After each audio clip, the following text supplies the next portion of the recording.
Hello everyone, मैं नीतीश यादव स्वागत करता हूं आप सभी का आपके अपने YouTube channel determination study platform में। आज की इस वीडियो में हम कक्षा 10 के विज्ञान के सारे महत्वपूर्ण सूत्रों को हम इस एक ही वीडियो में कंप्लीट कराने वाले हैं। तो इस वीडियो को शुरू से लेकर के अंत तक देखिए। विज्ञान के सारे सूत्र आपके कंप्लीट हो जाएंगे, चाहे आप किसी कॉम्पिटिटिव एग्जाम की तैयारी कर रहे हैं या फिर आप बोर्ड एग्जाम की तैयारी कर रहे हैं। ये सारे सूत्र आपके लिए बहुत इंपॉर्टेंट है, तो ये वीडियो काफ़ी इंपॉर्टेंट होने वाली है। इस वीडियो को शुरू से लेकर के अंत तक देखिए। जैसा कि मैं बता दूं, कक्षा 10 के गणित के सारे सूत्रों को मैंने एक ही वीडियो में बताया था, जिस पे आपने बहुत सारा प्यार दिया है। मुझे आशा नहीं बल्कि पूरा विश्वास है इस वीडियो पे भी आप उसी तरीके से प्यार और सपोर्ट बनाए रखेंगे। चैनल को सब्सक्राइब कर लीजिए अब तक सब्सक्राइब नहीं किए हैं तो, और वीडियो को लाइक जरूर कर दीजिएगा। इस वीडियो को शुरू से लेकर के अंत तक देखिए। कक्षा 10 के विज्ञान के सारे फार्मूले को बता दूंगा, और मैथ के जितने भी फार्मूले हैं उनका लिंक मैंने डिस्क्रिप्शन में दे रखा है, वो वीडियो जाकर के आप देख सकते हैं और सारे फार्मूले को नोट कर सकते हैं। तो भौतिक विज्ञान का जो पहला चैप्टर है हमारे पास, प्रकाश का परावर्तन तथा अपवर्तन। इसका जो पहला सूत्र बनता है, फोकस दूरी तथा वक्रता त्रिज्या में संबंध। तो वक्रता त्रिज्या और फोकस दूरी में जो संबंध होता है वो होता है हमारे पास F बराबर R/2, जिसमें हम F को फोकस दूरी कहते हैं और R को हम वक्रता त्रिज्या कहते हैं। तो ध्यान रखिएगा, F बराबर R/2 ये फार्मूला होता है। फोकस दूरी और वक्रता त्रिज्या में ये संबंध होता है, ठीक है। जहाँ पे F जो होता है फोकस दूरी और R क्या होता है, वक्रता त्रिज्या होता है, ठीक है। नेक्स्ट फार्मूले की तरफ चलते हैं। नेक्स्ट फार्मूला है हमारे पास स्नेल का नियम। तो स्नेल का नियम जो होता है साइन आई अपन में साइन आर, ठीक है। साइन आई अपन में साइन आर जो होता है ये नियतांक के बराबर होता है। नियतांक को हम कांस्टेंट कहते हैं, स्थिरांक कहते हैं, ठीक है। तो साइन आई, इसमें आई और आर की अगर बात करें तो आई जो होता है ये आपतन कोण होता है और आर जो होता है परावर्तन कोण होता है। तो इन दोनों का जो अनुपात होता है तो ये नियतांक के बराबर होता है, ठीक है। ये ध्यान रखिएगा। अगला सूत्र देखते हैं। अगला सूत्र हमारे पास है प्रकाश की चाल। ये सूत्र नहीं है, ये एक नोट समझ सकते हैं कि नोट करके आप लिख सकते हैं कि जो प्रकाश की चाल होती है वो 3 × 10⁸ मीटर पर सेकेंड की स्पीड से होती है, ठीक है। अगला हमारे पास है अपवर्तनांक। अपवर्तनांक का सूत्र होता है, अपवर्तनांक को n से डिनोट करते हैं। n बराबर होता है C/v, जहाँ पे C को हम वायु में प्रकाश की चाल कहते हैं और v को माध्यम में प्रकाश की चाल कहते हैं, ठीक है। वायु में प्रकाश की चाल बटा में माध्यम में प्रकाश की चाल जो होता है अपवर्तनांक का सूत्र होता है, ठीक है। अब बात करें यहाँ पे कुछ समझ लीजिए। उत्तल दर्पण की फोकस दूरी की अगर बात करें तो ये हमेशा धनात्मक होती है, और अवतल दर्पण की फोकस दूरी की बात करें तो ये हमेशा ऋणात्मक होती है, ठीक है। तो ये बात ध्यान रखिएगा, काफ़ी इंपॉर्टेंट है। उत्तल दर्पण की जो फोकस दूरी होती है क्या होती है, धनात्मक, और अवतल दर्पण की जो फोकस दूरी होती है ऋणात्मक होती है, ठीक है। अगले सूत्र की बात करते हैं। सूत्र नंबर आपका 7वां है, ये है दर्पण सूत्र। दर्पण सूत्र जो होता है 1/f, ये सूत्र है 1/f बराबर 1/v प्लस में 1/u, जहाँ पे f जो होता है फोकस दूरी, u जो होता है बिंब की दूरी होती है और v जो होता है प्रतिबिंब की दूरी होती है, ठीक है। तो ये तीनों हमने बता दिए कि जो f होता है हमारे पास फोकस दूरी, u जो होता है बिंब की दूरी और v जो होता है प्रतिबिंब की दूरी होती है, ठीक है। दर्पण सूत्र क्या होता है, 1/f बराबर में 1/v प्लस में 1/u, ठीक है। अब इसके आवर्धन की बात करें, दर्पण के आवर्धन की बात करें तो ये होता है हमारे पास m h'/h, जहाँ पे जो h' होता है ये प्रतिबिंब की ऊंचाई होती है और h जो होता है ये बिंब की ऊंचाई होती है, ठीक है।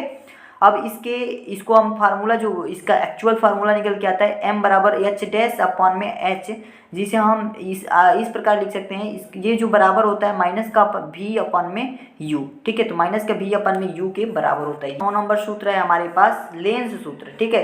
तो लेंस सूत्र जो होता है हमारे पास 1/f बराबर में 1/v माइनस में 1/u होता है, ठीक है। दर्पण सूत्र में क्या होता था, 1/f इज इक्वल होता है 1/v प्लस में 1/u, लेकिन इसमें हम माइनस अगर लगा देंगे यहाँ पे अगर हम माइनस लगा देंगे तो ये लेंस का सूत्र बन जाएगा, ठीक है। तो लेंस सूत्र क्या होता है, इसमें जो f होता है ये होती है फोकस दूरी, u होता है बिंब की दूरी और v होता है प्रतिबिंब की दूरी, ठीक है। ये बात आपको ध्यान रखनी है।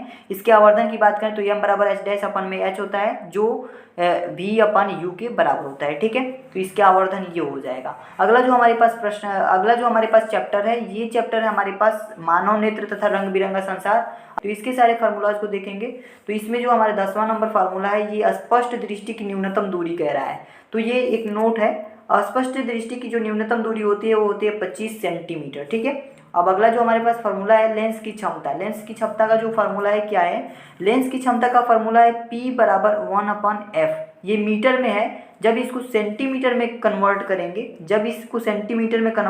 तो ये हो जाएगा P = 100/f, ठीक है। ये सेंटीमीटर में हो जाएगा और ये हमारे पास मीटर में हो जाएगा, P बराबर 1/f। तो ये सूत्र होता है जहाँ पे P जो होता है हमारे पास लेंस की क्षमता और F जो होता है फोकस दूरी होती है। ठीक है, अगले सूत्र की बात करते हैं। अगला सूत्र हमारा अगले चैप्टर में है। तो अगला जो हमारे पास उसके बाद से चैप्टर है ये है विद्युत। विद्युत में हमारे पास बहुत सारे सूत्र मिल जाते हैं। 12 नंबर सूत्र आपके मिलेंगे, I बराबर Q/T। I बराबर क्या होता है, Q/T, जहाँ पे I जो होती है ना ये विद्युत धारा, Q क्या होता है आवेश और T क्या होता है समय। ठीक है, तो I क्या होता है विद्युत धारा होता है, जहाँ पे धारा का जो मात्रक होता है एम्पियर होता है। ठीक है, विद्युत धारा का जो मात्रक होता है एम्पियर होता है, और Q क्या है आवेश है, और T क्या है समय है। ठीक है, तो इस बात को आपको ध्यान रखना है। अगला फार्मूला हमारे पास है V बराबर W/Q। ठीक है, V बराबर W/Q, जहाँ पे जो V होता है ना विद्युत विभव होता है। V क्या होता है विद्युत विभव होता है, जिसका मात्रक जूल प्रति कूलाम होता है। तो मात्रक भी आपको याद रखना है, क्योंकि जब भी न्यूमेरिकल आपको सॉल्व करना होगा तो वहाँ पे जो आपका लास्ट आंसर आएगा उसमें मात्रक लिखना पड़ता है। ठीक है, W की बात करें तो W क्या है कार्य है, और Q क्या है आवेश है। ठीक है, तो इन सभी चीज़ों को आपको ध्यान रखना है। अगला फार्मूला हमारे पास है, फार्मूला ये है इलेक्ट्रॉनों की संख्या। N बराबर होता है Q/E। ठीक है, ये फार्मूला क्या होता है, N बराबर होता है Q/E, जहाँ पे E का जो मान होता है 1.6 गुणे में 10⁻⁻19 कूलाम होता है। ठीक है, तो E का जो मान होता है 1.62 10⁻19 होता है। इसे याद रखिएगा, काफ़ी इंपॉर्टेंट फार्मूला है। सारे फार्मूलेज बहुत इंपॉर्टेंट हैं, इन सभी को याद रखिएगा। अगला जो फार्मूला हमारे पास है, अगला फार्मूला है ओम का नियम। ठीक है, 15 नंबर फार्मूला है ओम का नियम। ये कहता है कि जो विभव होता है इसका जो V होता है ना, वो हमारे पास विद्युत धारा के क्या होता है अनुक्रमानुपाती होता है। तो V जो होता है जब बराबर इसके करेंगे, जब इस अनुपात को बराबर करेंगे तो IR के बराबर, V बराबर IR, ये इसका फार्मूला होता है। ठीक है, ओम का फार्मूला, ओम के नियम का फार्मूला क्या होता है V बराबर IR। ठीक है, अब इसमें जो R है ये हमारे पास नियतांक जिसे हम प्रतिरोध कहते हैं, और R की अगर बात करें तो R यानी R का मात्रक यानी कि प्रतिरोध का मात्रक होता है ओम। ठीक है, प्रतिरोध का मात्रक ओम होता है। विद्युत प्रतिरोधकता की अगर बात करें तो ये होता है रो इज इक्वल होता है RA/L। तो रो से विद्युत प्रतिरोधकता को हम प्रदर्शित करते हैं। रो का जो मात्रक यानी विद्युत प्रतिरोधकता का मात्रक होता है ओम प्रति मीटर, और R जो होता है ये प्रतिरोध होता है, A क्षेत्रफल होता है, और L जो होते हैं इसकी लंबाई होती है। ठीक है, अगले सूत्र की बात करते हैं। अगला जो सूत्र है हमारे पास प्रतिरोधों का संयोजन। तो प्रतिरोधों का संयोजन दो प्रकार से होता है, श्रेणी क्रम में और समांतर क्रम में। तो श्रेणी क्रम में संयोजन का जो सूत्र होता है R बराबर R1 प्लस में R2 प्लस में R3। ठीक है, और समांतर क्रम में संयोजन की बात करें तो 1/R is equal 1/R1 plus में 1/R2 प्लस में 1/R3। तो ये फार्मूला होता है श्रेणी समांतर क्रम का, और ये फार्मूला होता है श्रेणी क्रम का। ठीक है, तो ये सभी फार्मूले आपको याद रखने चाहिए। और अगला जो हमारे पास फार्मूला है 18 नंबर फार्मूला है W बराबर होता है V इंटू में Q। इसी का ये एक और फार्मूला होता है W बराबर VIT। फिर से इसी का फार्मूला होता है W बराबर I² R इंटू T। फिर से एक और फार्मूला आता है W बराबर V² T/R। तो इस पे ये सारे फार्मूले आपको याद रखने हैं। केवल कार्य को निकालने के लिए, केवल W निकालने के लिए आपके इतने सारे फार्मूले हैं, इन सबको याद रखना है। क्यों? क्योंकि आपके क्वेश्चन, ये डिपेंड करता है कि क्वेश्चन में क्या क्या दिया हुआ है, उस हिसाब से आप फार्मूले को यूज़ करेंगे और अपने क्वेश्चन का आंसर निकाल पाएंगे। ठीक है, आगे बात करें। अगला जो हमारे पास शक्ति का सूत्र है, शक्ति का भी सूत्र हमारे पास बहुत सारा है। P बराबर W/T होता है, P बराबर I² R होता है, P बराबर V² R होता है। ठीक है, V²/R होता है। तो इस तरीके से हमारे पास बहुत सारे सूत्र निकल के आते हैं। और P का जो मात्रक यानी कि शक्ति का जो मात्रक होता है वाट होता है, पावर का मात्रक क्या होता है वाट होता है।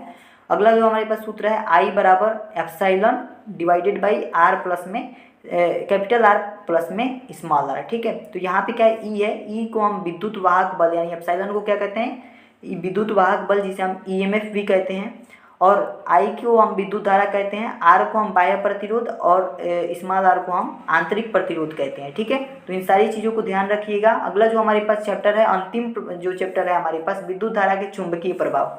अब इसके भी एक दो सूत्र हैं, उनको देख लेते हैं और उसके बाद से हमारा सारा सूत्र कंप्लीट हो जाएगा। अब 21 नंबर सूत्र आपका है, किसी धारावाही कुंडली के केंद्र पर उत्पन्न चुंबकीय क्षेत्र जो होता है B बराबर μ0/2 इंटू में I/स्मॉल r। ठीक है, तो ये फार्मूला याद रखिएगा।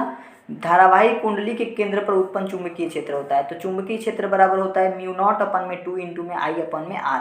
ठीक है, जहाँ पे म्यू नॉट का मान हमारे यहाँ पे दिया हुआ है 4 पाई इंटू में 10⁻⁷ न्यूटन प्रति एम्पियर स्क्वायर होता है। ठीक है, ये बात आप ध्यान रखिएगा। अगला जो हमारे पास है, इसमें अगला फार्मूला है एक समान चुंबकीय क्षेत्र में स्थित धारावाही चालक पर लगने वाला चुंबकीय बल F बराबर होता है B I into L sine theta. B है हमारा चुंबकीय क्षेत्र की तीव्रता, आई क्या है, धारा है, एल क्या है, लंबाई है। ठीक है, अब अगला जो फार्मूला है F बराबर है Q V B sine theta, जहाँ पे क्यू आवेश है, F जो है चुंबकीय बल है, और बी हमारे पास चाल, और बी हमारे पास क्या है, चुंबकीय क्षेत्र है। ठीक है, तो इस तरह से हमारे जितने भी फार्मूले थे वो हमारे कंप्लीट हो गए। आशा करता हूँ ये वीडियो आपको अच्छी लगी होगी। जल्दी मैंने इस सारे फार्मूले को क्या किया, कंप्लीट कर लिया।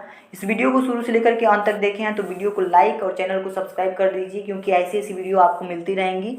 किसी भी तरीके की कोई भी प्रॉब्लम हो तो कमेंट करके ज़रूर बताइएगा। टाइम कम है, सारी चीज़ों को लिख लीजिए, और नोट्स का PDF भी इसका मिल जाएगा, तो आप वहाँ से डाउनलोड कर सकते हैं। तो सारी चीज़ों को नोट कर लीजिए और इन सभी को रट जाइए। ठीक है, आज के लिए इतना ही रखते हैं, मिलते हैं नेक्स्ट वीडियो में, तब तक के लिए धन्यवाद।